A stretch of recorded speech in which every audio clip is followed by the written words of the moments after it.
সবাইকে জয় যিশু। আমাদের মহান প্রেমময় পিতা প্রভু যীশু খ্রিস্টের নামে আমি আজকে রাত্রিতে সবাইকে স্বাগত জানাই। আসুন আমরা ঈশ্বরকে ধন্যবাদ দিই এবং তার কাছে আমরা প্রার্থনায় যাই। আজকে রাত্রে আমরা ঈশ্বরের বাক্য থেকে অধ্যয়ন করি। আমি আজকে পাঠ করব গীত সংগীতা তার 23 সংখ্যার গীত। আসুন আমরা পাঠ করি। সদাপ্রভু আমার পালক, আমার অভাব হইবে না। তিনি তৃণভূষিত চরানিতে আমাকে শয়ন করান। তিনি বিশ্রাম জলের ধারে ধারে আমাকে চালান। তিনি আমার প্রাণ ফিরাইয়া আনেন। তিনি নিজ নামের জন্য আমাকে ধর্মপথে গমন করান।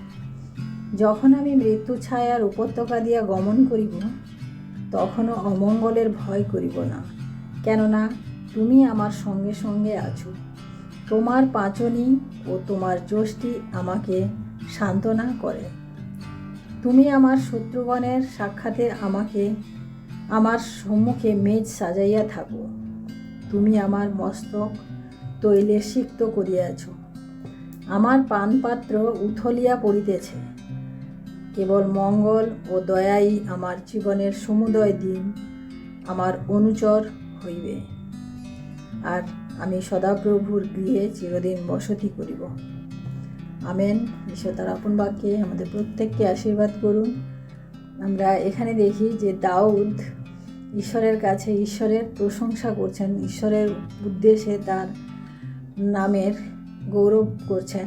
এখানে তিনি বলছেন যে সদাপ্রভু আমার পালক, আমার অভাব হইবে না। অর্থাৎ দাউদ নিজেকে সম্পূর্ণরূপে ঈশ্বরের কাছে সমর্পণ করেছেন এবং তিনি সম্পূর্ণরূপে বিশ্বস্ত এবং বিশ্বাসযোগ্য যে ঈশ্বর তার পালক, তার কোনো অভাব হবে না।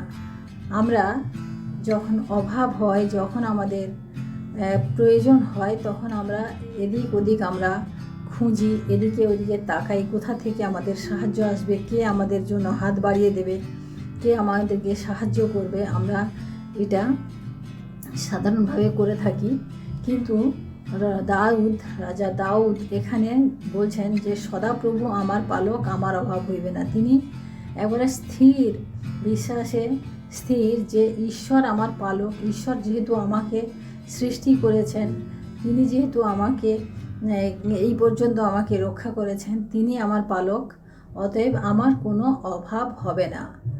তিনি তৃণভূষিত চরানিতে আমাকে শয়ন করান।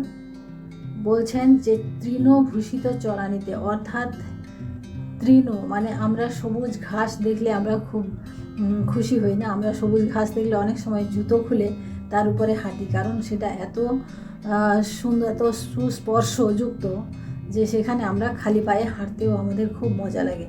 তাই মানে তৃণভূষিত অর্থাৎ যেখানে একবারে সবুজ তৃণে ভরপুর, সেই রকম জায়গায় তিনি আমাকে শয়ন করাবেন যাতে আমি আরাম পাবো।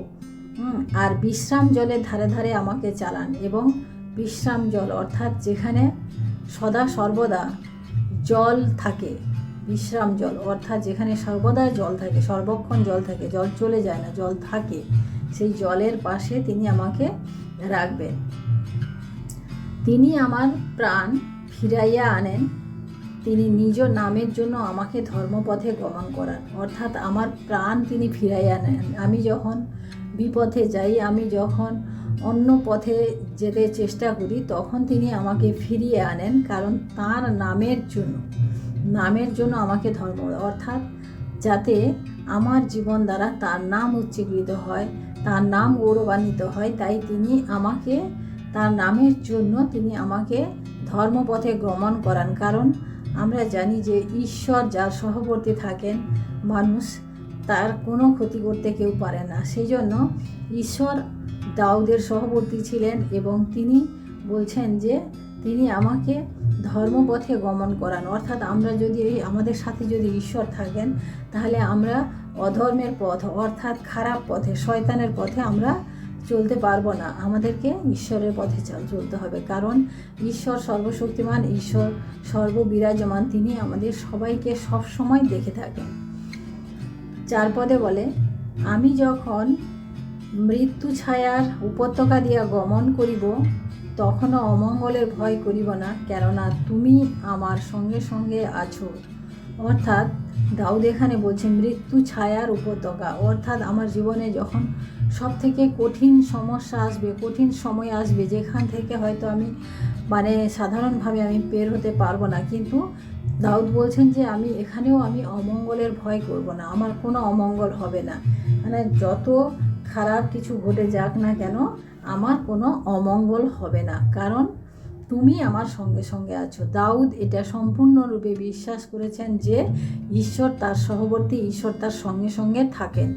তাই তিনি একেবারে পুরো জোর দিয়ে বলছেন যে আমি যখন মৃত্যু ছায়ার উপত্যকা দিয়ে গমন করব, অর্থাৎ যখন আমি খুব কঠিন পরিস্থিতি দিয়ে মধ্যে দিয়ে যাব, তখনও আমার কোনো অমঙ্গল হবে না, কখনো আমি ভয়ও করব না, কারণ তুমি আমার সঙ্গে সঙ্গে আছো।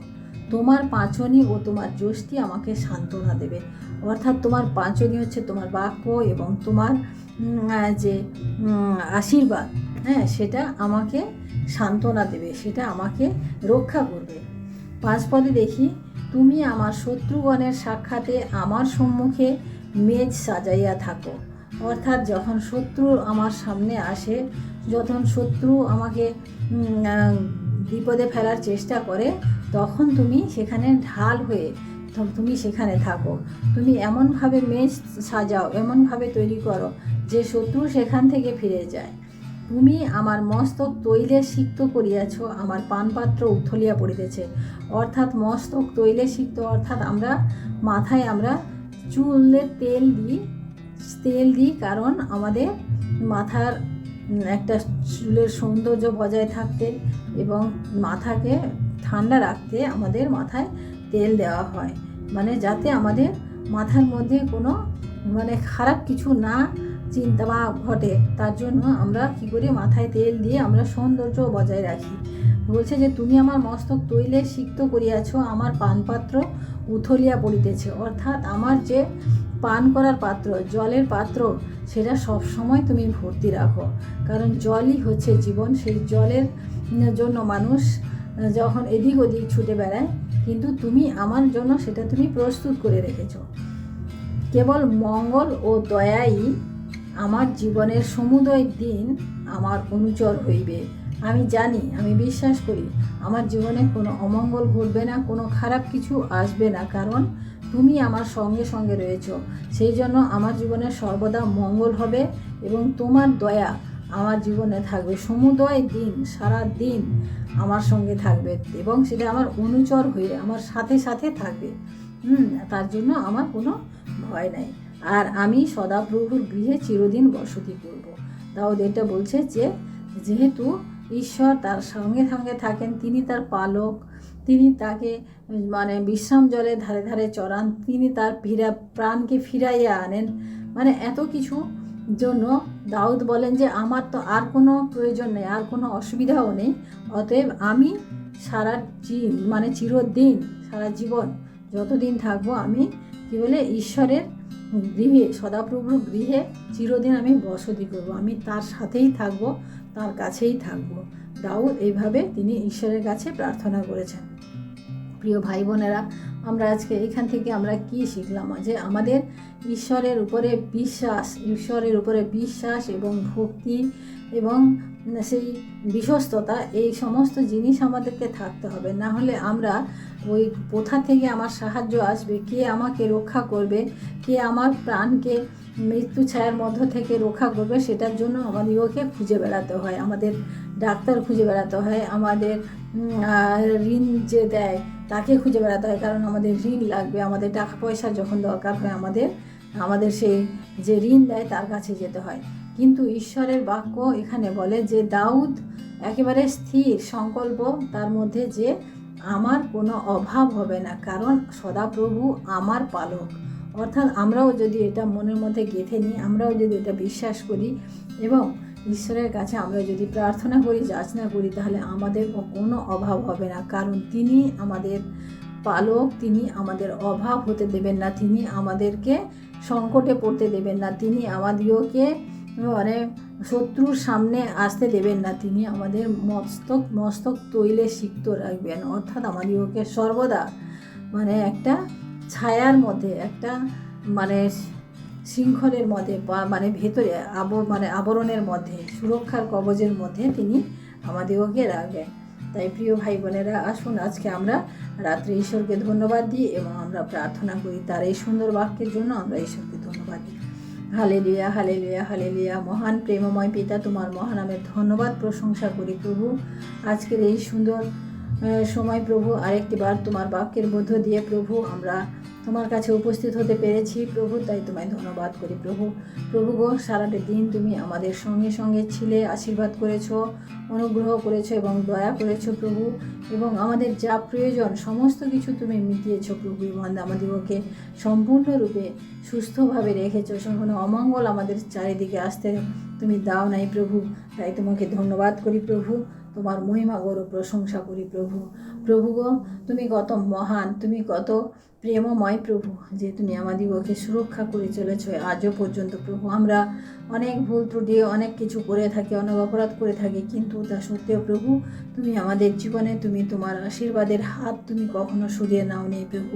তুমি আমাদিগকে সেই বিশ্রাম জলের ধারে তুমি আমাদিগকে চালাও, এবং তুমি সেই তৃণভূষিত অর্থাৎ সেই সবুজ ঘাসের উপরে তুমি আমাদিগকে শয়ন করাও, যেখানে প্রভু চতুর্দিকে শুধু আনন্দই আনন্দ। তাই প্রভু তোমাকে ধন্যবাদ করি প্রভু। আজকের এই রাত্রির ভার তোমার হাতে রাখি প্রভু। প্রভু, বিশেষ করে প্রার্থনা করি যে সমস্ত খ্রিস্টীয় ভাই বোনেরা আজকে এই প্রার্থনা শুনবেন এবং পরবর্তীতে শুনবেন, তাদের প্রত্যেকের জীবনে তুমি কাজ করো, প্রত্যেককে আশীর্বাদ করো, প্রত্যেককে তোমার অনুগ্রহ দয়াতে পরিপূর্ণ রাখো প্রভু। প্রভু, তুমি যে তা আমাদের পালক প্রভু, সেটা যেন আমরা সবাই বুঝতে পারি প্রভু। তোমায় ধন্যবাদ করি প্রভু। এই রাত্রিভার তোমার হস্তে রাখি প্রভু। আমাদের সারাটা দিনের প্রভু সমস্ত অপরাধ তুমি ক্ষমা করো, আর একটি বার সুযোগ দাও প্রভু, আমরা যেন পরবর্তী সময়ে তোমার অনুগ্রহে দয়াতে প্রভু জীবনযাপন করতে পারি প্রভু, এবং আমাদের জীবনে বিশ্বাসকে তুমি বৃদ্ধি করো। আমরা যেন সেই দাউদের মতো প্রভু, আমরা যেন তোমার উপরে বিশ্বাস করতে পারি। ধন্যবাদ করি। সমস্ত মহিমা গৌরব প্রশংসা তোমাকে দিয়ে আজকে রাত্রির ভার তোমার হস্তে রেখে এই বিনতি প্রার্থনা চাই আমাদের মুক্তিদাতা ত্রাণকর্তা প্রভু যীশু খ্রিস্ট তোমারই নামে, আমেন। সবাইকে জয় যিশু। সবাই ভালো থাকবেন, সুস্থ থাকবেন। আজকে রাত্রি সবার শুভ হোক। জয় যিশু।